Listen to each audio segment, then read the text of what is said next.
Thank you for staying. It's time for us to go beyond the headlines. My name is Benjamin Akapo. Now, it's been an interesting last few days, over a week, as we've contemplated the story of Josephine Simmons, or Josephine Payne Mensah, as we heard the story of her disappearance, her being found in Axim, her inability to speak initially, and how she had to narrate her ordeal in writing.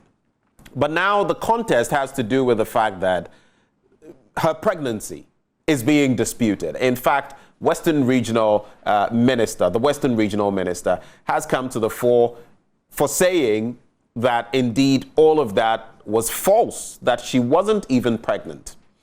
The director of the hospital, where, the administrator, I should say, has come out to say that Josephine was coming to the hospital facility, especially from the 9th and 10th of September, but that, they cannot reveal what exactly she was there for. Of course, doctor-patient confidentiality comes in. We get the latest on this story and what the police has been saying, what the regional minister has said, what her husband, Mr. Simmons, has been saying, and the latest we know about the lady herself. Now, joining the conversation, we have Adam Bona, who is a safety and security analyst. He'll be joining us from that perspective. Mr. Bona, thank you so much. My apologies, first of all, for keeping you waiting, and thank you so much for joining the conversation.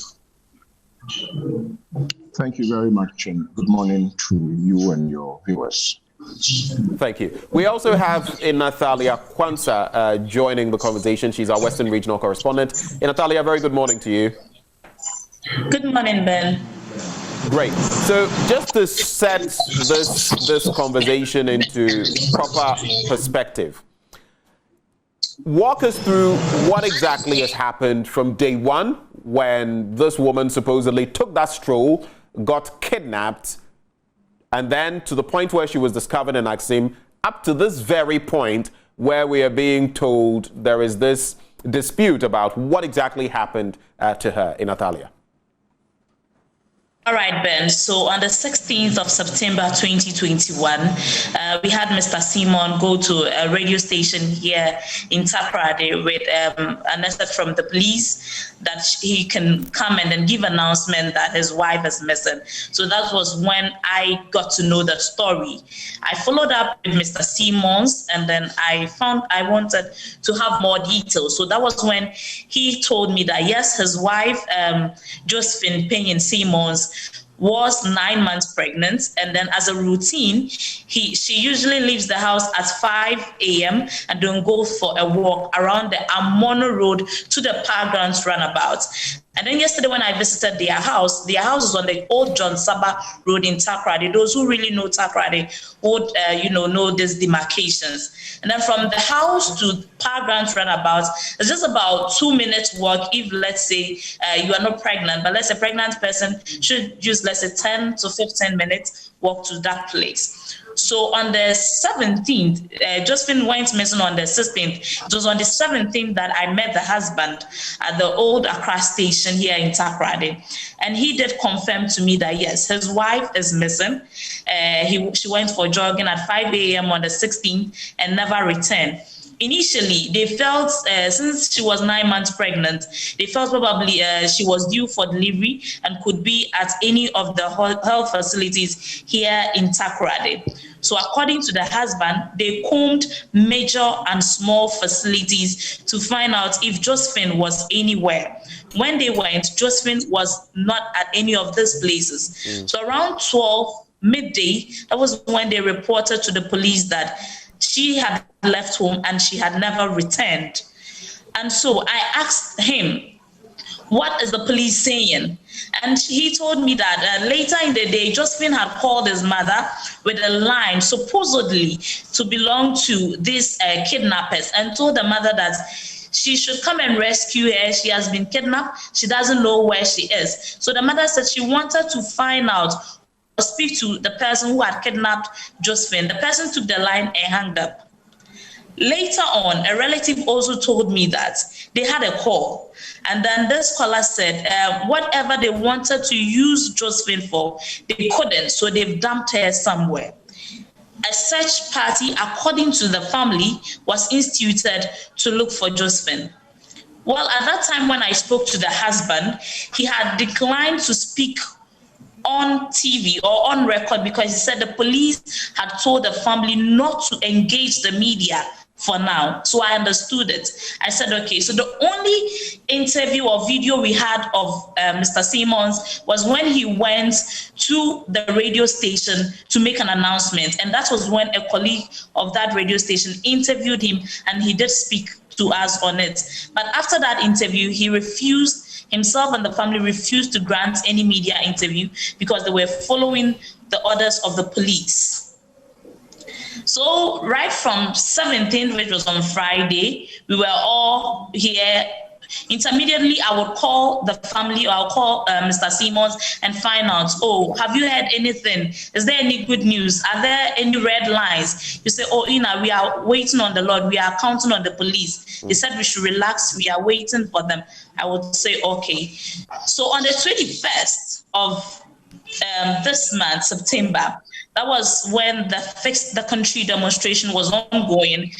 It was around 9-10 that I heard that Josephine has been found. Immediately, I called the husband several times. He didn't pick up. So around 3:30, I called him again. He picked up, and I said, okay, can I congratulate you? He said, Ina, I am not sure you can. And I said, why? He said, because my wife that I saw was without the baby. And I said, what does that mean? He said he cannot tell because his wife left home pregnant, but came back. The woman he saw was without the baby. And so I asked, have you been able to inquire from her where the baby is? Mr. Simons told me that the wife at that time could not talk. And the people who found her at Axim said, as at the time they met her, she wasn't saying anything. She was only communicating through sign language. Ben, we also had opportunity to speak to the carpenter who supposedly found Josephine, and he did explain that Josephine wrote her pastor's number on paper. She acted as if she was scared of humans, and then through her sign language, the carpenter said he understood it, that Josephine was saying that they blindfolded her, they took her somewhere, she was kidnapped. So that was when the family came in. So I asked Simons, the husband, again that, okay, so now where is the wife? And he said that they at Axim Government Hospital. As at that time, up till now that we are speaking to you, the Western Regional Police Command has not come out with any information. They've not said anything. They said they are still investigating the case. So yesterday, Wednesday, Josephine was found on Tuesday. So yesterday, Wednesday, we were waiting for the Western Regional Police Command to say something. They have not said anything. They said they are only investigating. As and when they are done with their investigation, they would speak to the media.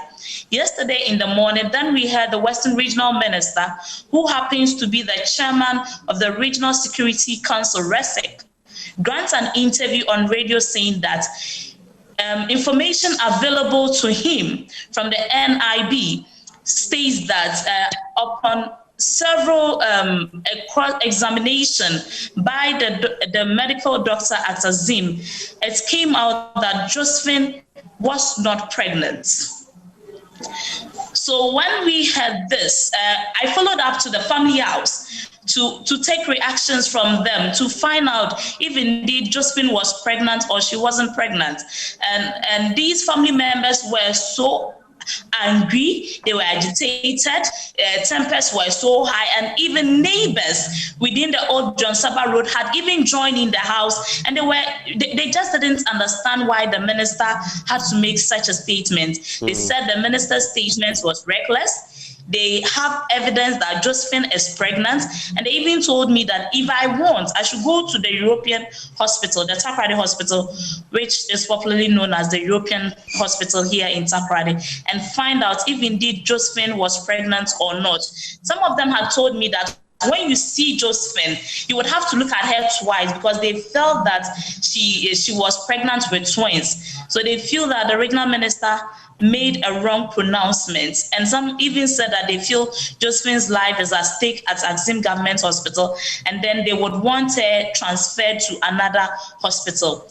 Okay. Multimedia already speak to the husband on phone, and the husband insisted that yes, the wife is pregnant, and a lot of people in Takoradi can testify to that. Then it didn't end there with the family people. I took a stroll on the area in that vicinity.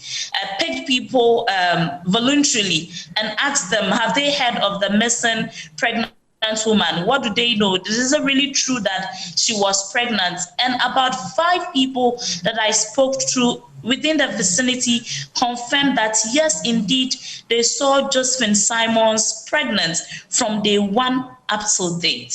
Okay. Later in the day, I went to the house. I wanted more information because at that point, Ben, I was also getting confused myself. So I went to the house and I said, could they help me with her antenatal book? But her uncle told me that they couldn't help me with it because she is the only person who would be in the best position to assist me with it. We went to the European hospital. Reverend Osei Boateng, who happens to be the hospital administrator, said yes, indeed, Josephine had visited the hospital several times. She had started visiting the facility from the 9th and 10th of September, but he cannot disclose to us the services they rendered to her. So then this has been where the issue started from to where we are today. We are hoping that the regional police command would call the media, would say something to us. The Axim Government Hospital has not also spoken on this issue. Okay, so just hold your horses there. I'll be returning to you shortly as we break down some of the matters you've laid bare right now, from the police service to the regional minister. I'm talking about Mr. Darko Mensah, to Reverend Osei Boateng and what exactly he's been saying, and some other details, because the husband himself has been referring people to Facebook. A Facebook post that he made with photographs there of his pregnant wife and their other child. So we'll get down to the other details, but let me quickly bring in Mr. Adam Bona, who has patiently, joined the conversation. He's been here with us. Mr. Bona, let me start from the standpoint of how this entire matter has been handled. The police service, as of now, they say they are investigating the matter, so they've not come out with anything official. The hospital facility that she was supposedly visiting is exercising caution, and they have said, well, we cannot give out this information unless maybe the court or the law requires that we do so because of doctor-patient medical confidentiality. But we have a situation where the regional minister has stuck his neck out and said, well, it was all false. Let's start from there.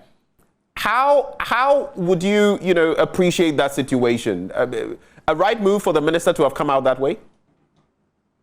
Oh, yes, Ben, I must say it's the wrong move for the minister to have come out that way. For the minister, he is in charge of policy. First of all, the minister is not a law enforcement agent. He's only the head of RECSEC. And so it is wrong for him to have come out that way. This should have been entirely left in the hands of the professionals. First of all, how do you know a woman is pregnant? It has to be medically, tested. Someone would have to go through the normal way of checking, either the scans or, the tests one would have to go through to prove that one is indeed pregnant. And if you look at this whole story, it has various dimensions. It has a medical dimension, it has a security dimension, and all that. And apart from that, the disturbance you can see in the community. And so as far as I'm concerned, the minister, if you look at it, I can, sympathize with the minister.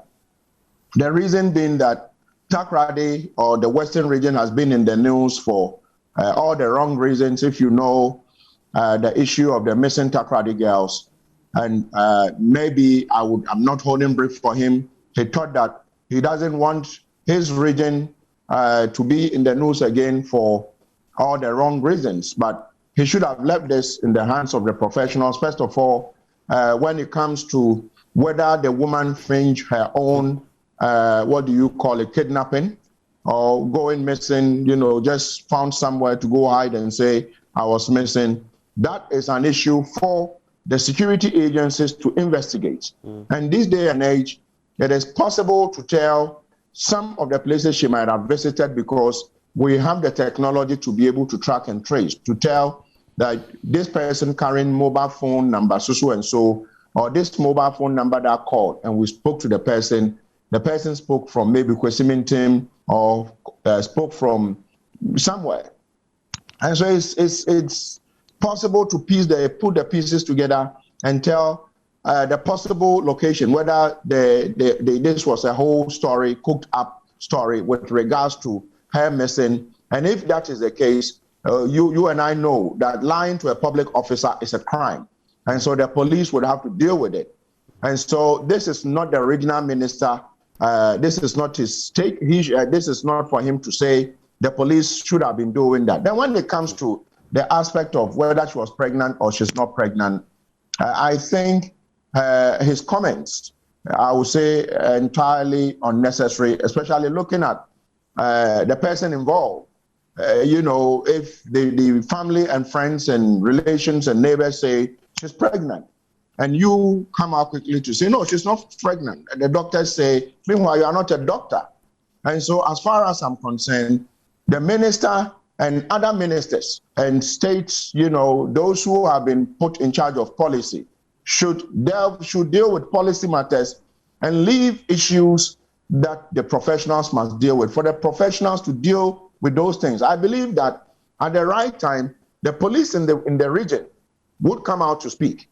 I do also believe that if not for what has taken place, usually for some of these cases, the best place to deal with this, to investigate it. Because if the woman was pregnant, there is no way you will be pregnant and medically they will not be able to prove that you carried the baby for 9 months. I have heard, I think the husband or somebody say she was even pregnant for 10 months. So they would have brought her to the police hospital.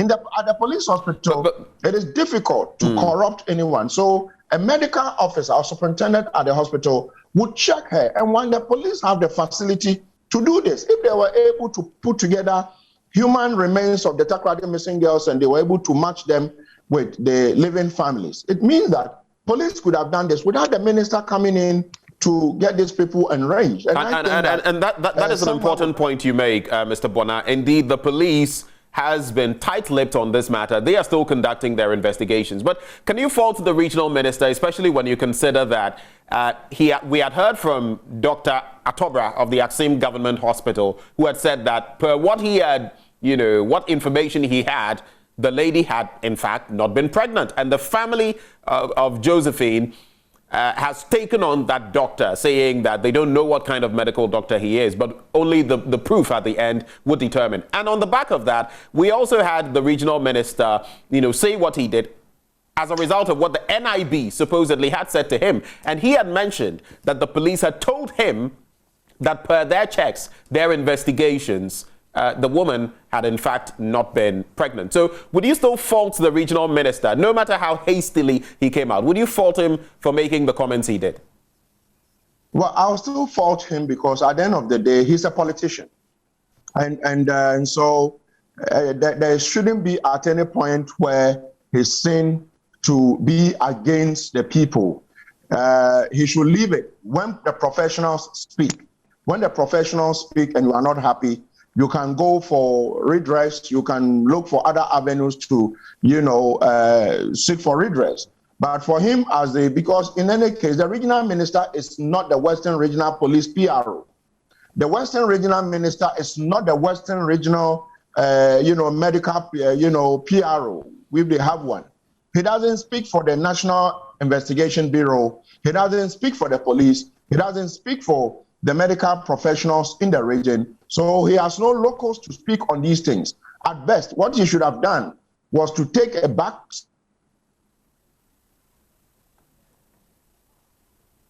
taking a back seat as a regional minister and interrogated the issues, met them in meetings, and then, be briefed so that when maybe the president or the chief of staff should call him, or the local government, minister should call him and say, hey, what is going on? Then he will be able to properly brief these people. You, as a regional minister and the chairman of RegSec, it's not everything you say because you are not a technocrat. Mr. Bona, we seem to be losing you. Okay, right. Yes, you are not a medical doctor, and you are not a police officer. You are not an intelligence officer. So you will only be briefed. So you will only be speaking from a point of view of hearsay, because at the moment the people are disagreeing with the doctor who spoke. And I don't know on what grounds the doctor spoke. Did he speak on the grounds of authority that I am a gynecologist or I am a midwife? I have the woman's file and I went through the woman, we've done all the scans. These are the scans these are the steps we went through.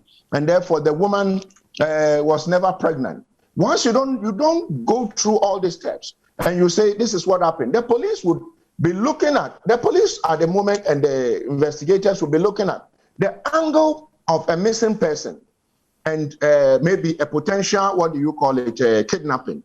They want to find out whether it is true. If it is true, those who kidnapped her have committed a crime, a first degree, felony. They've committed a crime. If it is not true, the woman herself would have committed, the woman and her family and the collaborators, those who collaborated with her to finge kidnapping and missing and all that, would have also committed a crime. Could be a misdemeanor. I don't know but I know kidnapping would come under first degree. And so mine is that the regional minister hastily spoke, but we can pardon him, like I said, because the region has always been in the news for all the bad reasons. But I think that his other colleagues who are listening should not usually go to the market quickly to speak about things that could come back to hurt themselves and the security of their locality. Okay, Mr. Bona, very briefly on this one, I want to return to Natalia to break down a few more matters for us. But I just want to find out from you. You've spoken about the fact that the regional minister erred, that he was too hasty or rash in making these statements. But just how bad, from a security standpoint, is this gaffe of the minister? For example, if it comes to, public knowledge, if it is confirmed later on that she was in fact pregnant and she was in fact kidnapped, let's assume that happens. What do you think this could mean for the regional minister by way of repercussions? Well, what it would mean for the regional minister, I believe he would have to take the decision to probably resign. He would have to, maybe somebody, the appointor, the person who appointed him, would have to investigate this. Maybe his pardon. I believe that he's a young man, and sometimes these things do happen. I would want to, like I said, sympathize with him because issues coming from the Western region when it comes to crime has not been good. And so I wouldn't want to probably go hard on him, especially when some of us have been talking about crimes and crime rates going up and issues of crime in the Western region. But I will leave that probably entirely in the hands of the president and himself, because at the end of the day, I am sure the regional minister has his leg on something. He's speaking on the point of view of some credible information. But I think that whatever it is, I would hope that the powers that be, will transfer this woman to the police hospital. Let's get the gynecologist in, unit at the police hospital to come out, do all their checks, come out to do, meet a press briefing, take us through the steps they've taken, so that if this woman is not pregnant and claiming she's pregnant medically, maybe, those who believe in spirituality and spirits could say she was pregnant spiritually and the pregnancy vanished. I don't believe in that, but some people believe in it. If she has to be probably punished together with her family, they are punished. But at the end of the day, there has to be incorruptible, evidence that would point to the fact that she was or she was not. But if it comes out that she was kidnapped, then that is bad news for the regional minister and probably, the entire security architecture in the Western region. So I would hope that this thing is handled diligently. If you can see the people agitating, they shouldn't wait for the people to begin to riot before, they try to calm nerves. I can see this thing degenerating into something. So I would wish that the woman is moved from the Western region, brought to Accra. We have the police hospital. Over there, you cannot cheat. They will take you the system and make sure that the records are there, and anybody, you can check it anywhere in the world. Okay, I'll return to you later to talk about this bit about rioting. We've seen what happened in Ijra, from a pocket of someone, being killed and all of that. I'll come back to you later so we talk about rioting, the likelihood, and what you think the police should be doing. But in Natalia, so there are this is pretty confusing from different angles. The husband supposedly has provided pictures of his wife, pregnant. He's posted on Facebook. He has shown pictures about. There is also the medical director or the administrator of the Takoradi Hospital who is saying that she was indeed coming for antenatal care. Walk us through what exactly they've been telling us. The husband, you've been interacting with him and the family as well. They've shown you pictures and they insist that Josephine was pregnant before her alleged abduction. Walk us through a bit of that. Yes, so Ben, just like I had earlier on said, yesterday when I heard the regional minister's comments, the first thing I did was to call Mr. Simons and then ask him, have you heard of this from the regional minister? And he said yes, but it's an unfortunate comment coming from the regional minister. He broke down in tears when he heard it because he doesn't know why on earth he would fake a pregnancy or the wife would fake a pregnancy. So I asked him, are you ready to go on record to any limits and prove that your wife is indeed pregnant? He said, yes, Ina, because my wife is pregnant. And we saw the pregnancy from the first month. So now, so the day she was, I said, okay, that's fine. I said, we even have a child, 3 years. So why would she then fake a second pregnancy for us? So that was when we had interaction with him and he confirmed. Later in the day, I went to the family house in Takoradi on the Old John Saba Road to communicate with family members. And then that's a busy road. So we have a lot of people living along that stretch, people buying and selling along that stretch. So I had conversation with them. But if we can play some of the excerpts of what the relatives and their neighbors were saying, and I think our viewers would appreciate what we are saying. Tempers was indeed rising in the house.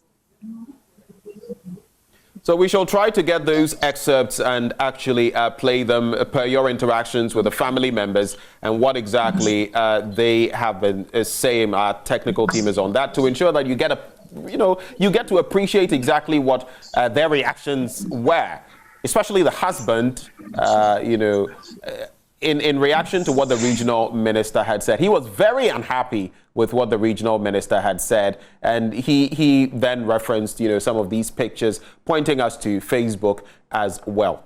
We'll get some of those coming, but before we get to that, in Natalia, before we get to those images and put them on the screen, we also have the medical director, the administrator of the hospital, who has said that he is not giving out any information owing to medical confidentiality. And he suggested, per what we've heard, that unless the law comes in to force him, and at which point he wouldn't be faulted in any way. Has that situation changed? Has there been any communication from the police, for example, to release the medical records of Josephine Mensah?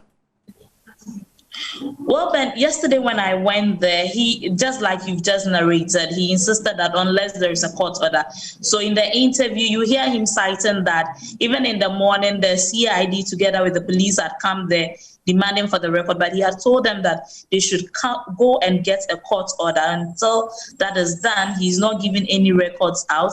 This morning, I have not spoken to the administrator at the Takoradi Hospital, so I don't know if the police have gotten that court order, because he said vehemently that until they bring that court order, he's not giving any information out. The least he can tell us is that yes, indeed, Josephine has visited the hospital several times before. But Ben, let me say this too. There was an interesting conversation on one of the platforms for journalists in the region where a colleague brought out a chat of a nurse who supposedly said she has been taking care of Josephine. I mean, anytime she had visited the facility. So she said, this lady is missing. I have even, she's my client. So that's what the nurse was saying. But this nurse's name was not brought up in the WhatsApp chat that we saw on that platform. So this is how far we've gotten with this issue. Okay, so we're going to hold it there and, look at further dynamics when it comes to this case. As of this point, there's still no clarity about what exactly is happening. The family, like we're trying to get you those videos, insists that she was pregnant. And now with this nurse also on this WhatsApp page coming to say that this person was indeed her client or someone who frequented, her establishment and sought her services, it just creates quite a very curious picture. But let me come back to Adam Bona. We'll come back to you, Natalia. Supposedly by then we would have got the videos and then we can get clarity on how the family has been reacting. But Mr. Bona, it is tricky in this situation because we've seen very recently what happened in Ejura, rioting, so to speak, though some would rather that we don't use that term, culminating in the establishment of that committee to delve into this matter. And you are seeing some signs, again, that if we don't deal with this properly, on the back of what happened to the Takoradi girls, we could see another such situation. Why do you think so? And what do you feel the security establishment, the RegSec, from the regional minister and below, should be doing to prevent any such development? Well, I think that they would have to send, just like some of us told them before the Ejura, chaos, ensued and two people were shot dead. They would have to, obviously, this woman and their family would belong to a religious establishment, a church somewhere. They would belong to a certain traditional area. They would have some ebusuapenyi, elder, someone who they would listen to. They would have community leaders. They should begin quickly to engage these people to de-escalate the tension that is building up. In all this conversation we are having, I can bet you I'm receiving messages from the area, people sending me messages and trying to tell me what I should say. But as a professional, you can only stick to what my work ethics says. It's not what somebody tells me. And so as far as I'm concerned, there's tension building up in the area, and people in that region mostly are not happy because of this Takoradi, girls who were, abducted and killed. This is still fresh in their minds. So when you have the police and the regional minister and NIB and all these, now you have doctors who have come in, one doctor comes out to speak, you realize that no one seems to know the truth. It's important for us to know what is happening, what has happened, and how it must be dealt with. And while they are doing that, they must have a standby, riot police, because I know that usually the riot police is, at the moment, the form police unit is only in Accra. And so it is important not to, look at this and say nothing is going to happen, because if the young people there begin to riot, it means that the police then become reactionary. Then they bring in the military. So they should quickly go on the ground, begin to have conversation with them, and move the victim from the region to the national capital. She should be brought to Accra, where I think with the Greater Accra would obviously have more medical facilities than the Western Regional Capital. They should bring her to Accra and let the people know that we are still conducting some investigations and conducting medical tests on her.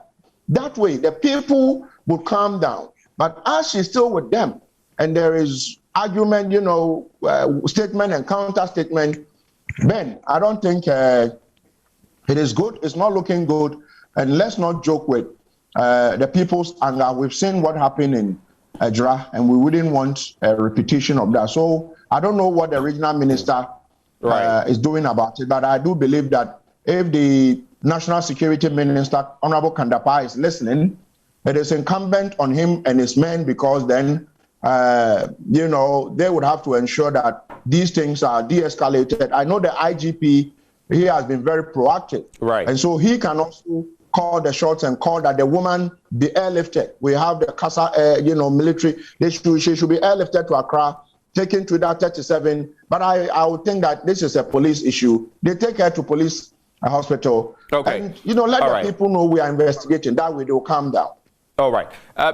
We can sneak in a few calls if you are available to make those calls. The number has been rolling on your screen, 0302-211-693 extension 4. 0302-211-693 extension 4. Mr. Bonner, hold your horses, because my very final bit to you would be about the way forward, and especially with Dr. Atobra, who made that comment, about the story of Josephine not being true. I would like to find out, for example, what you think should be done in case what he said as a medical professional doesn't turn out to be true. I also noticed that a number of you are calling our WhatsApp line. So, like I said, you can call that number 0302-211-693 extension 4. But let's take some of the messages you've been sending through right before we wrap.